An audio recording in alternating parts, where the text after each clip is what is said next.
សម្ដេចធិបតីមានប្រសាសន៍ថាសាលារៀនត្រូវជាមជ្ឈមណ្ឌលកំណត់វិធីសាស្ត្របង្រៀននិងលក្ខខណ្ឌប្រកបដោយស្តង់ដារដើម្បីធានាថាសិស្សទទួលបានចំណេះដឹងនិងបំណិនច្បាស់លាស់នាព្រឹកថ្ងៃទី6ខែសីហាឆ្នាំ2026សម្ដេចមហាបវរធិបតីហ៊ុនម៉ាណែតនាយករដ្ឋមន្ត្រីនៃព្រះរាជាណាចក្រកម្ពុជាបានអញ្ជើញជាអធិបតីដ៏ខ្ពង់ខ្ពស់ក្នុងពិធីប្រគល់សញ្ញាបត្រជូនដល់និស្សិតជ័យលាភីនិងសម្ពោធអគារសិក្សាចំណតនិងការិយាល័យកម្ពស់6ជាន់នៃសាកលវិទ្យាល័យភូមិន្ទនីតិសាស្ត្រនិងវិទ្យាសាស្ត្រសេដ្ឋកិច្ចនៅរាជធានីភ្នំពេញមានប្រសាសន៍នៅក្នុងឱកាសនោះសម្ដេចធិបតីនាយករដ្ឋមន្ត្រីបានសម្ដែងក្តីសោមនស្សរីករាយនិងបានអបអរសាទរយ៉ាងកក់ក្ដៅចំពោះនិស្សិតជ័យលាភីទាំង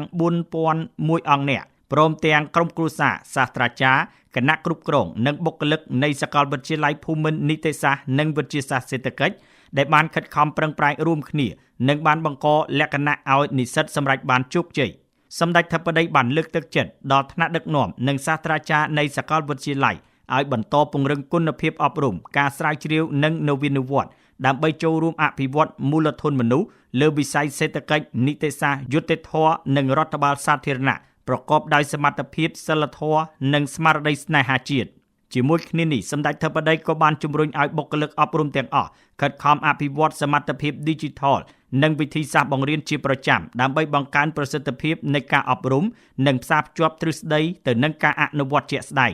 ក្នុងឱកាសនោះដែរសម្ដេចធិបតីនាយករដ្ឋមន្ត្រីបានគូសរំលេចថារាជរដ្ឋាភិបាលបានដាក់ចេញយុទ្ធសាស្ត្របញ្ចកោណដំណាក់កាលទី1ដែលជាយុទ្ធសាស្ត្រអភិវឌ្ឍសង្គមសេដ្ឋកិច្ចជាតិរយៈពេលវែងដែលបន្តផ្ដល់អាទិភាពទី1ដល់មនុស្សនិងបន្ថែមអាទិភាពថ្មីគឺបច្ចេកវិទ្យាសម្ដៅផ្លាស់ប្ដូរខឿនសេដ្ឋកិច្ចកម្ពុជាពីសេដ្ឋកិច្ចពឹងផ្អែកលើកម្លាំងពលកម្មទៅជាសេដ្ឋកិច្ចពឹងផ្អែកលើជំនាញនិងបច្ចេកវិទ្យា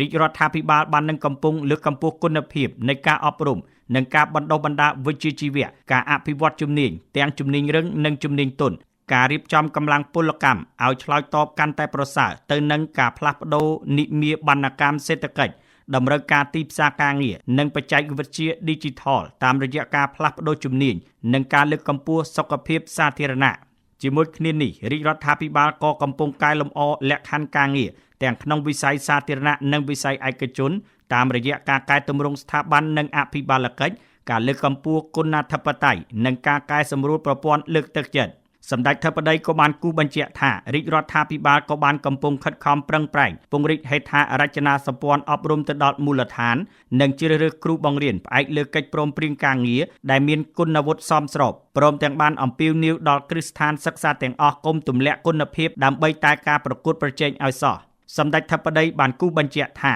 គុណភាពនៃការអប់រំមិនមែនសំដៅត្រឹមតែការបំពាក់កុំព្យូទ័រឬអគារសិក្សាខ្ពស់ៗនោះទេហើយសិស្សក៏មិនគួរទៅរៀនត្រឹមតែដើម្បីយកពិន្ទុឬសញ្ញាបត្រនោះដែរប៉ុន្តែត្រូវយកពិន្ទុក្នុងសង្គមតាមរយៈសមត្ថភាពជាក់ស្ដែងដោយសម្ដេចធិបតីបានចែករំលែកបទពិសោធន៍ផ្ទាល់ខ្លួនថាមេរៀននៃឥរិយាបថល្អការបង្កើតគំនិតច្នៃប្រឌិតការទទួលខុសត្រូវក្នុងជីវិតជាអ្វីដែលមិនអាចបំភ្លេចបានខណៈបទបញ្ជាផ្ទៃក្នុងនិងទម្ងន់នៃការសិក្សានៅសាលាគឺជួយបណ្ដុះបណ្ដាលមនុស្សឲ្យចេះឆ្លងកាត់ការងារលំបាកនិងជៀសវាងការដើរតាមផ្លូវកាត់សម្ដេចធិបតីបន្តថាផលិតភាពកើតចេញពីគុណភាពបូកបំណិនបូកឥរិយាបថរួមផ្សំជាមួយនឹងឆន្ទៈជាមួយគ្នានេះសម្ដេចធិបតីបានសង្កត់ធ្ងន់ថាសាលារៀនត្រូវធ្វើជាមជ្ឈមណ្ឌលកំណត់វិធីសាស្ត្របង្រៀននិងលក្ខខណ្ឌប្រកបដោយស្តង់ដារដើម្បីធានាថាសិស្សទទួលបានចំណេះដឹងនិងបំណិនច្បាស់លាស់ចំពោះផ្នែកបច្ចេកវិទ្យាគោលដៅចុងក្រោយគឺការប្រើប្រាស់ក្នុងកម្រិតសមស្របមួយដើម្បីបង្កើនសមត្ថភាពដោយនៅតែរក្សាបាននៅបំណិនមូលដ្ឋានពោលគឺសិស្សនិស្សិតមិនត្រូវពឹងផ្អែកលើបច្ចេកវិទ្យាខ្លាំងពេករហូតបាត់បង់ម្ចាស់ការលើខ្លួនឯងឡើយប៉ុន្តែត្រូវមានសមត្ថភាពម្ចាស់ការក្នុងការគ្រប់គ្រងនិងប្រើប្រាស់វាឲ្យមានប្រសិទ្ធភាពជាចុងក្រោយសម្ដេចធិបតីបានផ្ដាំផ្ញើដល់និស្សិតជ័យលាភីទាំងអស់ឲ្យពឹងផ្អែកលើខ្លួនឯងនិងប្រែក្លាយសញ្ញាបត្រដែលទទួលបានឲ្យទៅជាសញ្ញាឃើញ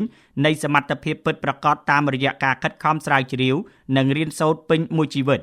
សម្ដេចធិបតីបានសម្ដែងក្តីសង្ឃឹមយ៉ាងមុតមាំថាបងប្អូនជ័យលាភីនឹងយកចំណេះដឹងជំនាញនិងបំណិនទាំងនេះទៅបម្រើការងារក្នុងស្ថាប័នរដ្ឋវិស័យឯកជនឬអង្គការនានាដើម្បីបំពេញតម្រូវការផ្ទាល់ខ្លួនគ្រួសារនិងរួមចំណែកអភិវឌ្ឍសង្គមជាតិបន្ថែមលើនេះជ័យលាភីទាំងអស់ត្រូវខិតខំជំនះរាល់ឧបសគ្គដើម្បីកសាងខ្លួនជាពលរដ្ឋល្អមន្ត្រីល្អនិងបុគ្គលិកល្អ ដែលមានមនសិការវិជ្ជាជីវៈសិលធម៌និងស្មារតីដាក់ខ្លួនបម្រើប្រជាជនដោយស្មោះត្រង់ដើម្បីបុព្វហេតុជាតិមាតុភូមិ